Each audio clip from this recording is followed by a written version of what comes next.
नमस्कार, मैं रश्मि शर्मा और आप देख रहे हैं वीके न्यूज। योग व्यायाम का वो तरीका है जिससे इंसान शारीरिक तौर पर स्वस्थ और मानसिक तौर पर शांत और चुस्त दुरुस्त रह सकता है। लेकिन इस योग में कुछ कट्टरपंथी धर्म खोज रहे हैं और इसकी वजह से योग करने वालों को अपने निशाने पर ले रहे हैं। मामला झारखंड से है, जहां राफिया नाज को योग से काफी लगाव है और बचपन से योगा करती हैं। लेकिन उसका मुसलमान होना उसके योग की राह में रोड़ा बनता दिख रहा है। धर्म के ठेकेदार और कुछ कट्टरपंथी उसके योगा करने के खिलाफ हैं और इसीलिए न सिर्फ उसको फोन और सोशल मीडिया पर भद्दी भद्दी गालियां देते हैं, बल्कि उसको जान से मारने की धमकियां भी मिलती हैं। हालांकि ये कोई नया मामला नहीं है, ये धमकियां उसे काफी समय से मिल रही हैं, लेकिन फिर भी उसने इन कट्टरपंथियों के आगे हार नहीं मानी और वो लगातार योगा कर रही हैं और इसकी ट्रेनिंग दूसरों को भी दे रही हैं। आपको बता दें कि राफिया 4 साल की उम्र से योग कर रही हैं और फिलहाल वो रांची के डोरंडा इलाके में आदिवासी, मुस्लिम और अनाथ आश्रम के बच्चों को योग सिखाती हैं।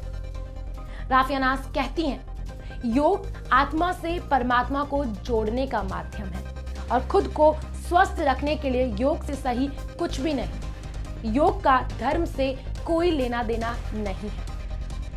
राफिया योग गुरु बाबा रामदेव के साथ मंच भी साझा कर चुके हैं और राजकीय और राष्ट्रीय स्तर पर कई सम्मान और पुरस्कार भी पा चुके हैं। राफिया से जब योग में मंत्र पढ़ने और सूर्य नमस्कार से जुड़ी परेशानी से संबंध में पूछा, तब बेबाकी से राफिया ने कहा, मुझे मुस्लिम होने के बावजूद मंत्र पढ़ने में कोई परेशानी नहीं है।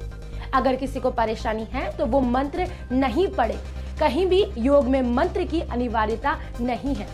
सूर्य नमस्कार एक सीरीज है जिसका नाम सन सैल्यूएशन करनी। वैसे तो राफिया को धमकियां पिछले 4 साल से मिल रही हैं, लेकिन झारखंड में जब से सत्ता परिवर्तन हुआ है तब से धमकियों की तादाद बढ़ गई है और लोग अब उठवाने और मार देने की धमकियां देने लगे हैं। 1 साल पहले उन पर जानलेवा हमला भी किया गया था। उसके बाद उन्हें पुलिस की ओर से एक सुरक्षा कर्मी भी मिला था, लेकिन सोरेन सरकार ने उनकी सुरक्षा हटा दी और ये मामला अभी सुर्खियों में इसीलिए आया है क्योंकि प्रशासन की लापरवाही का आलम यह है कि इस मामले पर संज्ञान लेने के बजाय वे राफिया की चिट्ठी तक को रिसीव नहीं कर रहे हैं। राफिया नाज ने आप इंडिया को बताया है कि इस बारे में जानकारी देने मंगलवार 16 जून को प्रोजेक्ट भवन पहुंची थी, जहां वे सीएम और उनके प्रधान सचिव को चिट्ठी देना चाहती थी, लेकिन उन्हें प्रोजेक्ट भवन के बाहर से ही भगा दिया गया कि मैं मुख्यमंत्री हेमंत सोरेन और उनके प्रधान सचिव को चिट्ठी देकर ये मामला उनके संज्ञान में लाना चाहती थी, मगर मुझे गेट के बाहर से ही भगा दिया गया। जबकि मैंने साफ साफ कहा है कि मैं एक योगा टीचर हूं, मेरी जान को खतरा है, मैं यहाँ पर सिर्फ चिट्ठी देने आई हूँ। उन्होंने कहा कि यहाँ पर कोई चिट्ठी रिसीव नहीं करता, जबकि मैंने पहले भी यहाँ पर चिट्ठी दी है। उन्होंने बिना मेरी कोई बात सुने भगा दिया।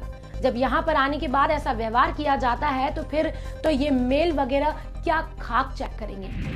राफिया नाज को इसको लेकर मुख्यमंत्री, एसएसपी, डीआईजी से सबसे गुहार लगा चुकी हैं। उन्होंने मुख्यमंत्री जनसंवाद केंद्र पर भी मेल किया, लेकिन कोई सुनवाई नहीं हो रही है। ट्विटर पर भी उनकी समस्या पर यह प्रतिक्रिया देकर प्रशासन निश्चिंत हो जाती है कि कार्रवाई की जाएगी। राफिया ने मंगलवार को फिर से एसएसपी और डीआईजी को लिखित में पत्र देकर अपनी समस्याओं की जानकारी दी और तत्काल सुरक्षा देने की गुहार लगाई। इस दौरान उन्होंने अपने साथ घटी घटनाओं की कॉपी भी उपलब्ध करवाई। दरअसल लॉकडाउन में राहत मिलने के बाद अब राफिया को अनाथ बच्चों को योग सिखाने के लिए जाना है और सितंबर 2019 में पुलिस की ओर से उन्हें कहा गया था कि जब भी वे घर से बाहर निकलें तो उन्हें सूचित जरूर करें, ताकि टाइगर मोबाइल और पीसीआर के जरिए उन्हें सुरक्षा मुहैया कराई जाए। अब जब राफिया अपनी सुरक्षा के लिए गुहार लगा रही हैं तो कोई सुनने के लिए तैयार नहीं। जब राफिया सुरक्षा की गुहार लगाते लगाते हर तरफ से थक गईं, तो उन्होंने झारखंड के पूर्व सीएम रघुवर दास के सामने अपनी समस्या रखी, क्योंकि रघुवर दास ने ही अपने कार्यकाल के दौरान 2017 में राफिया की सुरक्षा का संज्ञान लिया था और उन्हें 24 घंटे सुरक्षा मुहैया करवाई थी। उनके घर के बाहर रैपिड एक्शन फोर्स और सीआरपीएफ के जवान तैनात रहते थे। मगर पता नहीं मार्च 2020 के आखिरी हफ्ते से उनकी सुरक्षा हटा ली गई। अब पूर्व सीएम ने भी मामले में संज्ञान लेने की बात कही है।